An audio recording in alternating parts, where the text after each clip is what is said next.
ampliar las meditaciones que estaba haciendo y hablar de ese tema concreto de la entrada triunfal, o seguir con la meditación.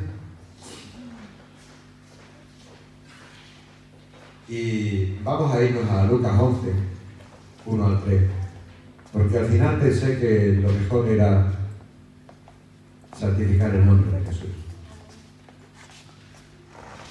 Y hablando precisamente de la oración que Él nos enseñó. Lucas capítulo 11, versículos del 1 al 3. Es un texto muy conocido. El otro día decíamos que era una de las pocas oraciones que, al menos en el mundo occidental, cualquier persona conoce.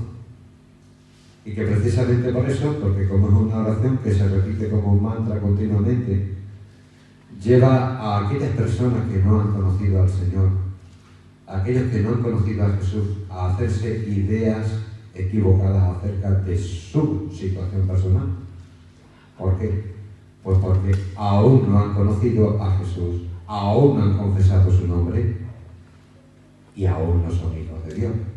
Pero ellos están hablando como si lo fueran. Y están en una situación complicada debido a ese error, ¿verdad? Es una de las oraciones más conocidas. Y empezamos a verla el otro día como creyente. Y vimos que Dios es Padre. Vimos también que hay un Hijo, un único Hijo, por naturaleza, por derecho propio,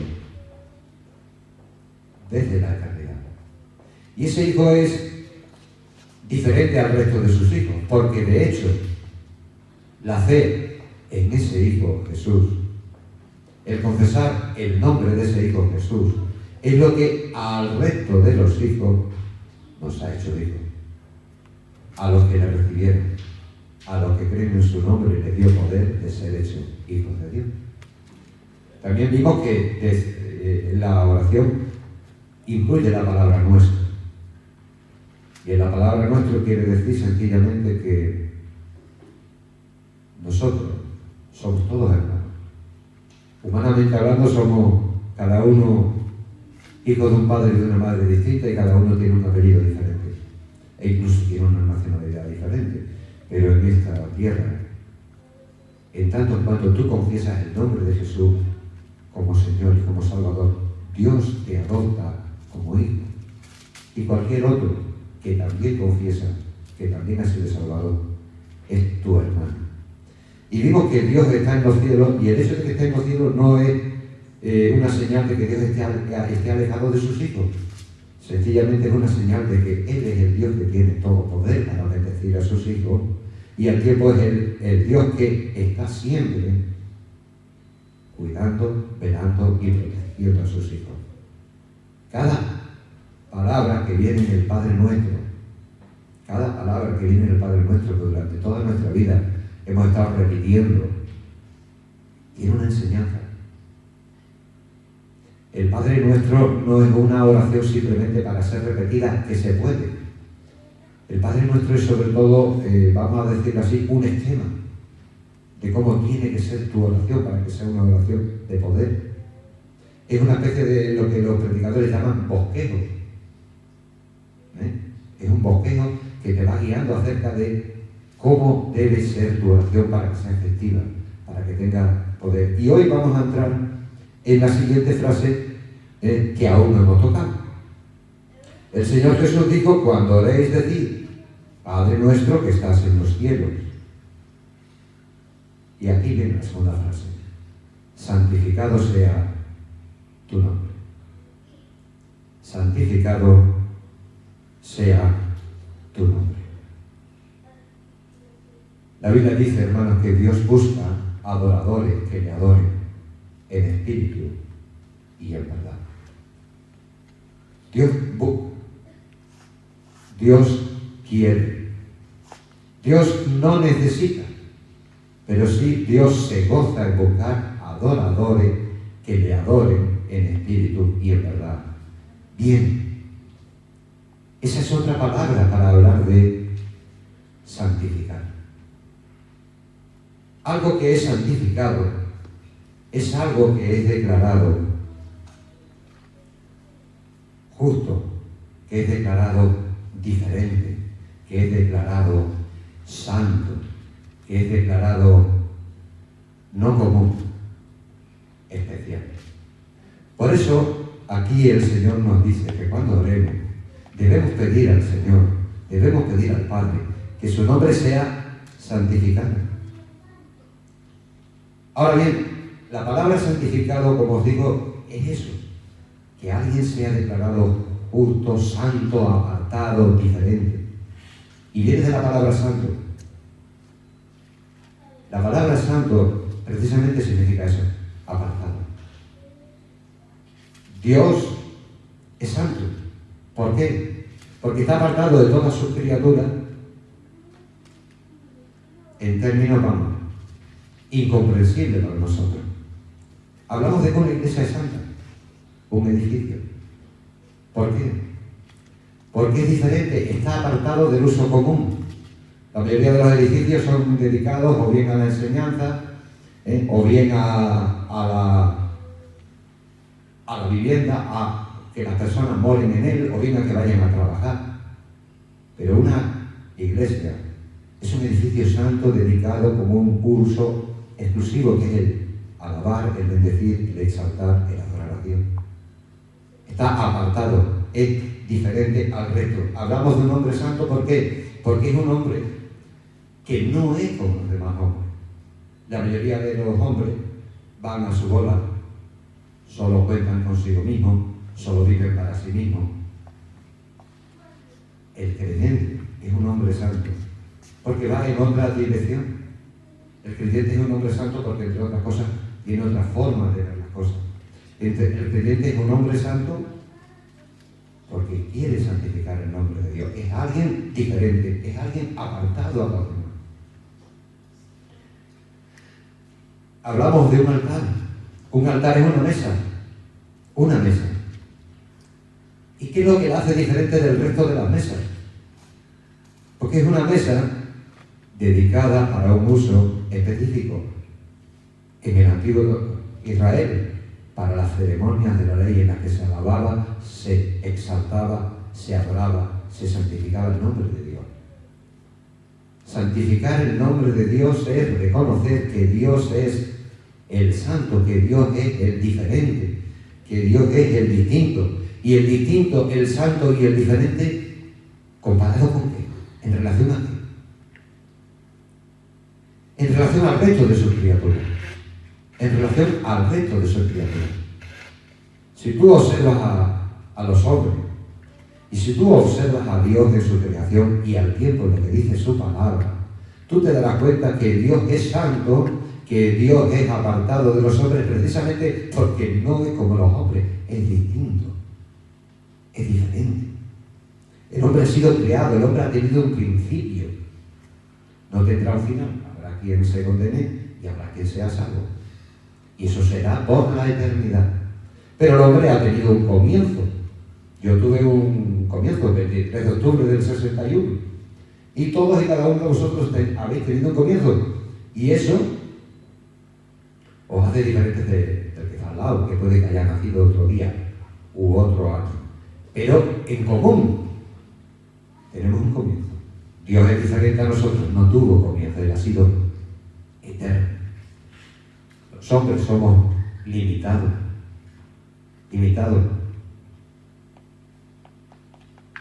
La diferencia entre Dios y el hombre es que el hombre propone, pero al final es Dios quien dispone.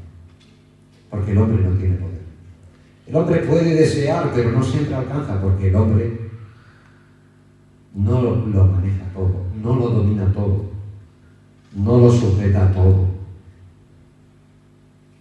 El hombre, además, es diferente con relación a Dios, porque el hombre es un ignorante, a no ser que sea iluminado por el poder del Espíritu Santo. Cualquier hombre que está en la calle está viendo lo mismo que tú ves cuando sale a la calle. Ve una creación perfecta y ve una creación que está hablando de Dios. Está chillando y está gritando acerca de quién le ha hecho. Y sin embargo ese hombre no lo ve. ¿Por qué? Porque es un ignorante. ¿Por qué? Porque no ha sido iluminado. ¿Por qué? Porque el hombre en sí mismo no puede entender las cosas de Dios. Y esa es otra diferencia entre el hombre y Dios. Y el hombre es injusto. ¿Cuántas injusticias ves tú cuando escuchas las noticias? ¿Y cuántas injusticias ves tú a partir de que te levantas cada mañana? El hombre es injusto. Pero Dios es apartado, Dios es diferente. Porque Dios es justo. Fíjate si es justo. Que para que la justicia fuera cumplida, Él pagó nuestra deuda. Él pagó nuestra deuda, la deuda de su pueblo. Dios exige, Dios demanda el cumplimiento perfecto de la ley cada día de tu vida. Y si eso no ocurre, solo hay dos soluciones posibles: o condenación eterna, o alguien paga tu deuda y cumple la ley por ti. Dios es justo, completa, total, absolutamente justo. Y eso es lo que hizo Jesús. Jesús pagó nuestra deuda, la deuda de cada uno de nuestros pecados, y al mismo tiempo vivió una vida de perfecta obediencia que ahora se nos da a nosotros. Pero Dios es completamente santo, porque es completamente apartado, diferente, distinto de los hombres. Podemos hablar ahora pues, de otro orden de la creación, los ángeles. En los ángeles ya sabemos que los hay los que cayeron y los hay los que permanecieron fieles. Están los que cayeron y los que permanecieron fieles. Bien. Todos ellos fueron creados. Es evidente que su origen es bastante anterior al nuestro. Pero fueron creados. Volvemos a lo mismo. Dios no fue creador. Dios fue el creador. Dios no tuvo principio. Él dio comienzo al principio. La Biblia dice, y fue la tarde y la mañana un día. Y ahí es cuando se creó el tiempo. Nosotros somos personas creadas. Y al ser personas creadas hay ciertas cosas que no podemos entender. Como por ejemplo el tiempo. Sabemos, bueno, que existe, porque al final pasa un día y otro, y porque los relojes nos lo ilustran. No lo podemos entender. Pero lo cierto es que las criaturas están sometidas al tiempo y Dios no. Dios es anterior al tiempo. Por eso cuando alguno te dice, oye, ¿y a Dios quién le puso ahí? La pregunta tiene trampa. Porque a Dios no le puso ahí nadie. Todas las cosas tienen un principio, todas las cosas tienen un final, pero estamos hablando de las cosas creadas. Antes de las cosas creadas no había ni día, ni noche, ni minuto, ni segundo. Solo había una eternidad presente, que era la eternidad de Dios. Por tanto, también Dios es santo con relación a los ángeles. ¿Por qué? Porque Dios es eterno. Pero los ángeles, unos y otros, malos y buenos, fueron también creados. También son limitados. La Biblia nos habla de que hay diferentes jerarquías entre los ángeles, tanto en los malos como en los buenos. Sí. Pero esas jerarquías tienen un límite. El único que es omnipotente, como decía nuestro hermano el pastor, es Dios, el Dios tres veces santo, el Padre, el Hijo y el Espíritu Santo. Es el único que no tiene límite en su poder. Por eso es el único al que nadie puede oponerse. Por eso es santo, quiere decir separado, diferente, al resto de sus criaturas. La Biblia nos habla de que los ángeles pueden estar en un lugar al tiempo. En ese sentido tienen la misma limitación que nosotros. Ellos se pueden trasladar a una velocidad que nosotros no podemos comprender. Y nosotros vamos con el coche San Fernando, como decimos los españoles, una vez en coche y otras andando, un pasito tras otro. Hay diferencia entre el hombre y los ángeles. Bien. Pero también hay diferencia entre los ángeles y Dios. El ángel solo puede estar en un lugar. La presencia de Dios lo llena todo. Así que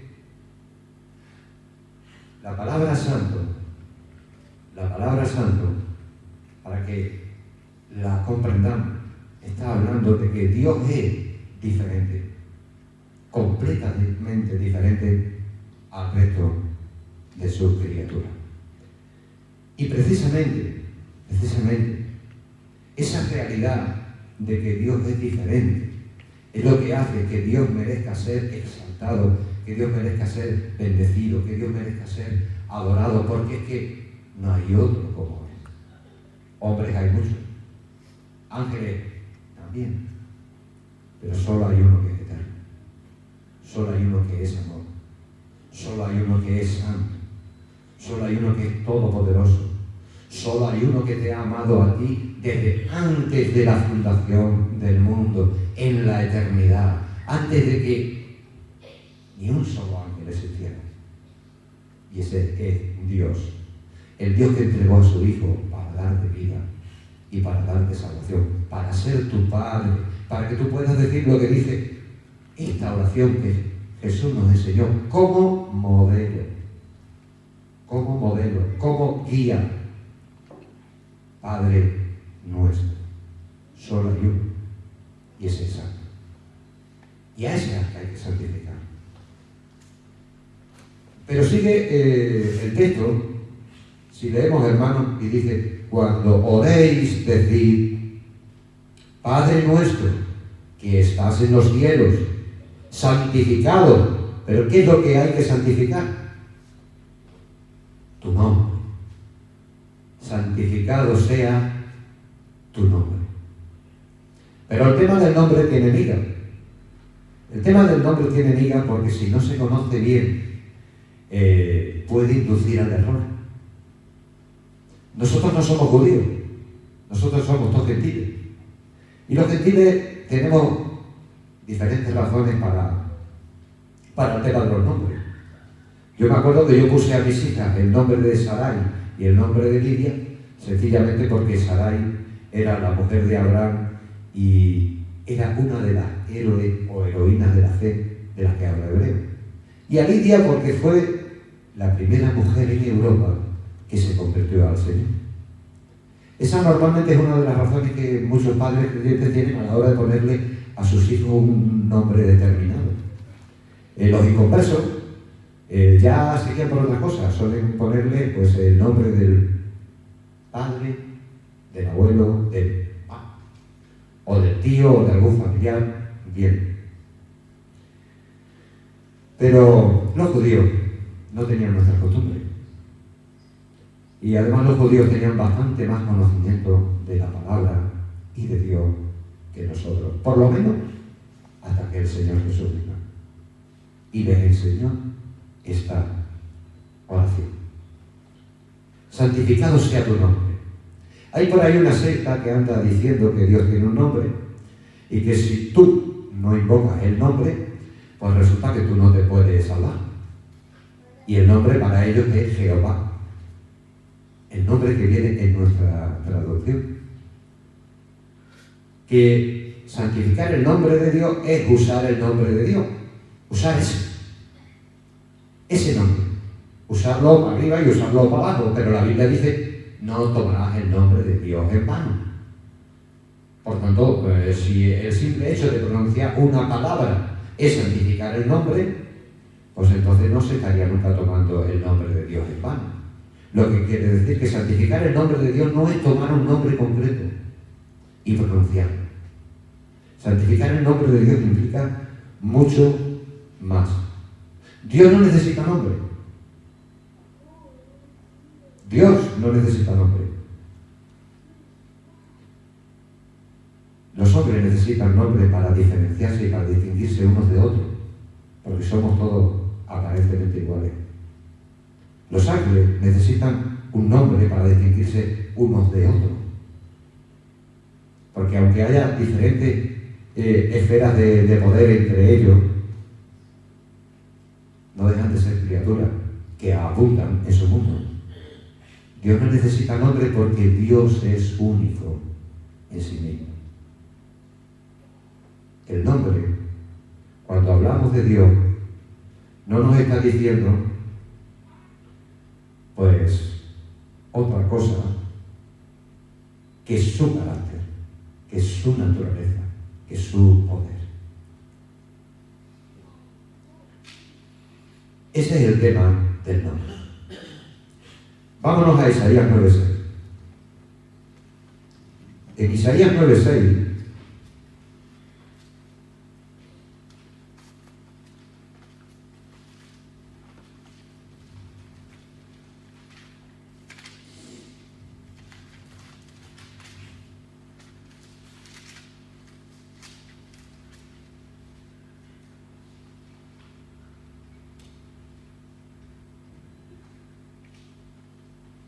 nos dice, porque un niño nos es nacido, hijo nos es dado, y el principado sobre su hombro, y se llamará su nombre admirable, consejero, Dios fuerte, Padre eterno, príncipe de paz. Pues bien, como os digo, el nombre en la mentalidad judía no es algo que simplemente diferencia a una persona de la otra, que en el caso de Dios no lo necesita. El nombre en la mentalidad judía es la propia persona. ¿Cómo es la persona? ¿Qué cualidades tiene la persona? Por eso, al niño que había de nacer, se dice que se le llamará, su nombre admirable, porque Jesús es admirable. Está definiendo, el nombre define la persona, el nombre define al ser. Por eso hay que santificar el nombre, no simplemente un nombre concreto, sino el carácter y la persona.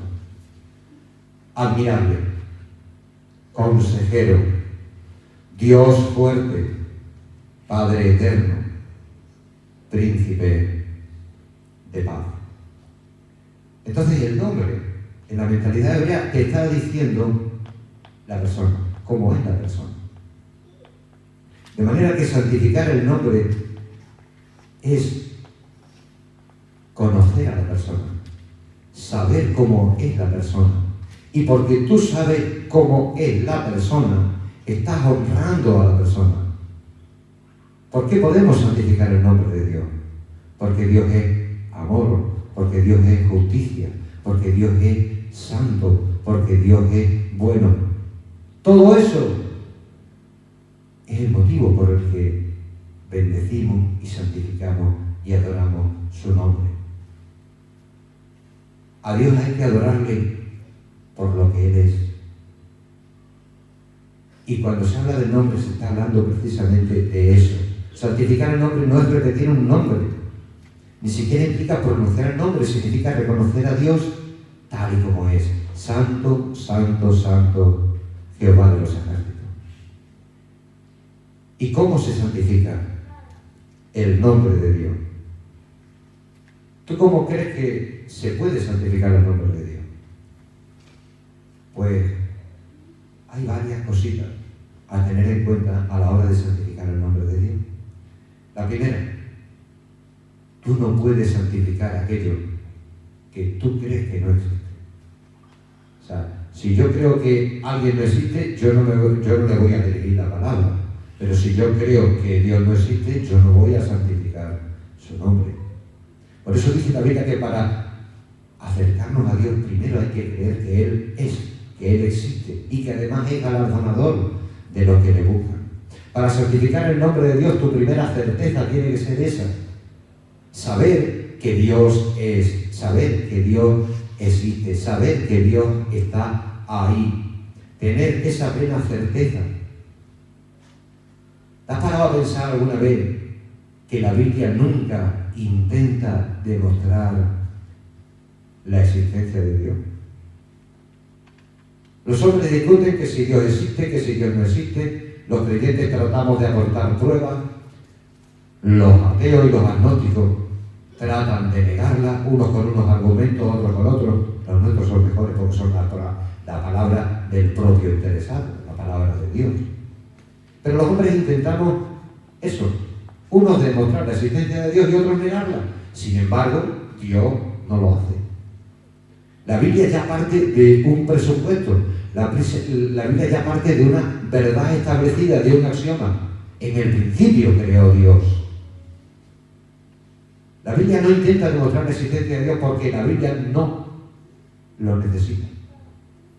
La Biblia no necesita demostrar la existencia de Dios. Igual que tú no necesitas demostrar tu propia existencia, porque el hecho de que tú estés aquí quiere decir que tú existes. Quiere decir que tú estás. Y el hecho de que esta creación llena de perfección y llena de inteligencia y llena de poder esté aquí, ya nos está hablando de que también está su creador. Su creador. El otro día estaba leyendo un ejemplo acerca de este tema. Y hablaba de un hombre que va por un bosque y se encuentra un reloj. Un reloj de estos que por detrás se ven todas las manecillas. Todas las manecillas. El hombre encuentra el reloj y el hombre empieza a ver todas esas ruedas, una más grande y otra pequeña, que van moviéndose por arriba para abajo. Todas en perfecta armonía. Y luego le da la vuelta y ve que a todos esos movimientos corresponde el movimiento de las agujas de la cera y demás. ¿Y a qué conclusión llega?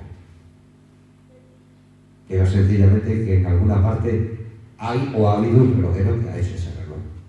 Bien. Cuando tú y cuando el que está afuera observa la creación, solo puede llegar a la única conclusión de que en alguna parte hay un creador todopoderoso, sabio, bueno y además misericordioso.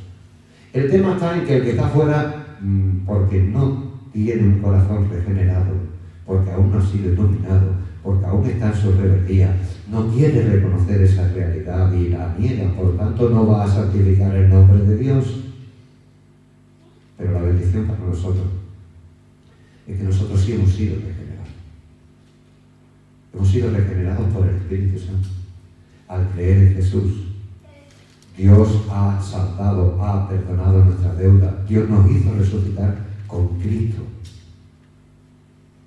Y hemos sido iluminados, porque Jesús es la luz, porque el Espíritu ilumina la vida de las personas. Tenemos conocimiento, y un conocimiento que no nos engaña.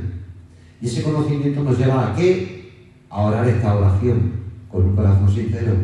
Santificado sea tu nombre, porque tú eres el diferente. Tú eres el diferente. Y para santificar el nombre de Dios, primer requisito, hay que creer que Dios es real, que tú no vas a hablarle al vacío, que Dios está ahí, que Dios te escucha, que Dios va a bendecir tu vida. Pues muy bien. El tema está en que no solo es necesario saber que hay un Dios y que es real. El tema está en que para santificar el nombre de Dios hay que tener al menos una pequeña idea de cómo es ese Dios. Porque en este mundo el hombre ha creado muchos dioses. Y evidentemente todos aquellos que son creados son falsos. Y algunos son falsos hasta un punto aberrante. No sé si os acordáis de Moloch, que una parte de su culto era quemar a un niño. O no sé si os acordáis de Dioniso, que era un dios griego, o una parte de su culto era, pues eso, el cachondeo más infame. Pues bien, no solo es cuestión de saber si Dios está ahí, sino además cómo es ese Dios, si es digno de esa adoración, porque evidentemente Moloch y Dioniso y Diana de los Efesios no eran dignas de adoración. Pero el Dios que se ha revelado en Jesucristo es digno de adoración. Es digno de adoración porque es bueno. Y lo tienes en su creación. Está continuamente bendiciendo a todos y dando oportunidad a todos. Y proveyendo a todos. Y además es justo. Es justo porque con nosotros ha tenido misericordia por la justicia de Cristo. Y es justo porque con algunos hará sencillamente cumplir su justicia vindicativa. Tú no has cumplido, tú pagarás. Tú pagarás porque no has querido acogerte al ofrecimiento de salvación que yo te di. Entonces, para adorar a Dios, creer que existe, pero además también saber que ese Dios que existe y que es digno de adoración, porque es amor, entregó a su Hijo para darte vida.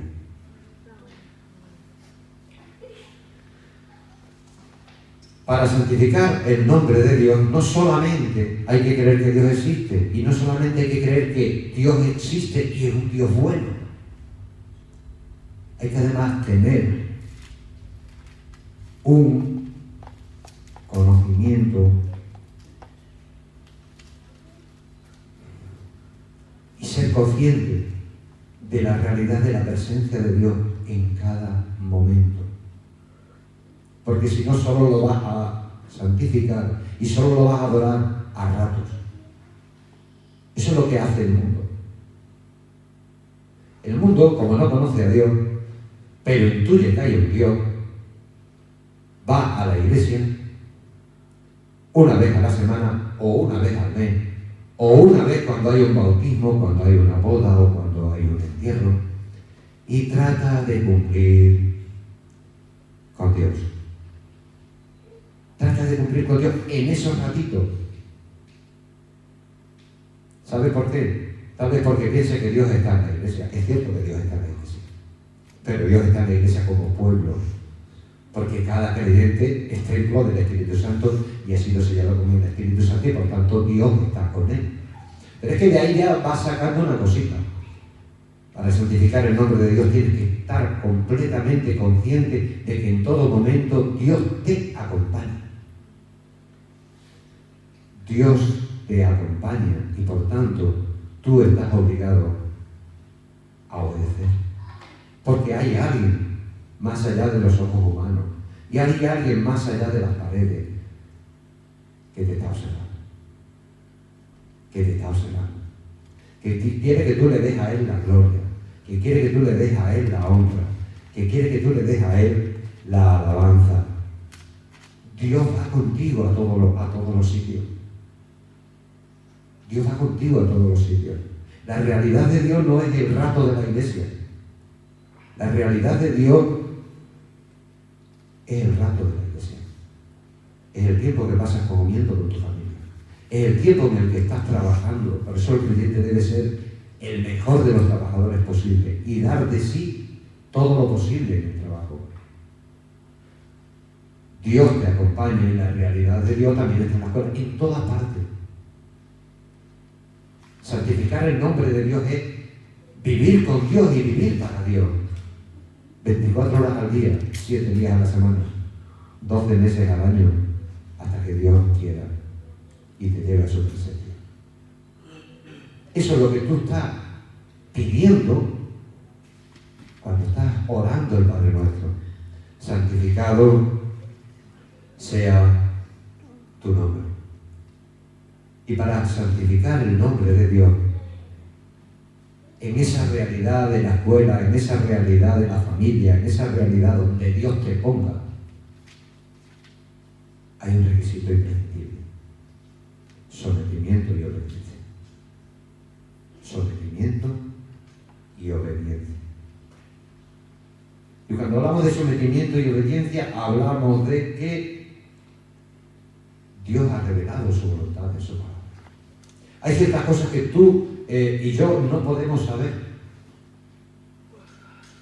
Dios no puede saber, yo no puedo saber con quién Dios quiere que se case fulanita o fulanito, uno de los jóvenes de la iglesia. Yo no lo puedo saber eso, pero hay ciertas cosas que sí.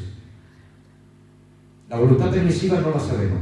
La voluntad confesada de Dios sí, está aquí. Ama a tu prójimo. Ama a Dios sobre todas las cosas. Sé honesto en tu relación.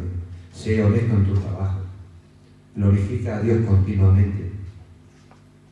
Trata de ser luz en el mundo, porque si tú lo intentas, Dios pondrá el resto. Y tú no serás luz, tú serás un luminario. Santificar el nombre de Dios es someterse a la voluntad de Dios.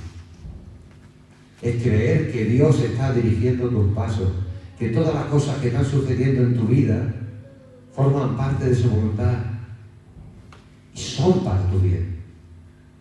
Las cosas que te gustan, porque te animan, porque te hacen recargar pilas, porque te hacen disfrutar del amor de Dios. Y las cosas que no te gustan, porque en el fondo van a ser utilizadas por Dios para moldearte y también para fortalecerte y hacerte crecer. Santificar el nombre de Dios es lo que decía Pablo: ya no vivo yo, ahora vive Cristo en mí. Y necesitamos pedírselo al Señor. Santificado sea tu nombre. ¿Sabe por qué? Porque el Espíritu está dispuesto. Cualquier creyente desea, anhela, necesita una vida de comunión, una vida de poder delante de Dios. Pero cualquier creyente sigue teniendo carne. Y entonces ahí hay una lucha entre lo que tú quieres hacer y lo que se opone a que tú lo hagas. Por eso necesitas orar: santificado sea tu nombre. Porque Dios quiere santificar su nombre, y Dios va a santificar su nombre en tu vida, a pesar de tus obstáculos y a pesar de los míos, si tú oras y pides ayuda al Padre. En esta oración, hermano, hay mucha bendición. Mucha bendición. Mucha bendición para nosotros y mucha bendición para nuestra familia. Pero como con todas las promesas de Dios, tenemos que agarrarnos a ellas por la fe. La salvación es automática. Los muertos están muertos, Dios los resucita. Dios los resucita. Pero las promesas hay que clamar por ellas. Hay que luchar por ellas. Hay que agarrarse a ellas. Y por eso Dios nos pide, y Dios nos dice: santificar el nombre de Dios. Santificado sea tu nombre. Que Dios nos ayude a honrar, a santificar, a exaltar el nombre de Dios, porque Él es el que nos compró con su sangre. Hay un texto que dice que Él compró la iglesia con su sangre. No solo el Señor Jesús como hombre, Él compró la iglesia con su sangre. Por eso Él se merece ser santificado. Porque, como hemos dicho antes, Él es diferente al resto. Así que tratemos su nombre de manera diferente. Tratemos su nombre de manera diferente. En esta vida hay personas que, cuando tú recuerdas su nombre, puede hasta que te dé un escalofrío o que te pongas de mala pipa. Pero también hay vida, en esta vida, que han dejado huella en ti. Y cuando recuerdas ese nombre, tu corazón se llena de agradecimiento. Estoy hablando de seres humanos, o estoy hablando de familiares. Pero el nombre de Dios, cuando tú lo recuerdas, tienes que moverte a santificarte por todo aquello por lo que te ha bendecido. Saber que Dios existe, saber que Dios es un Dios de amor, ser consciente de que Dios te acompaña continuamente y obedecer su voluntad escrita aquí, revelada aquí. Eso es santificar el nombre. Que Dios nos ayude a hacerlo. Amén.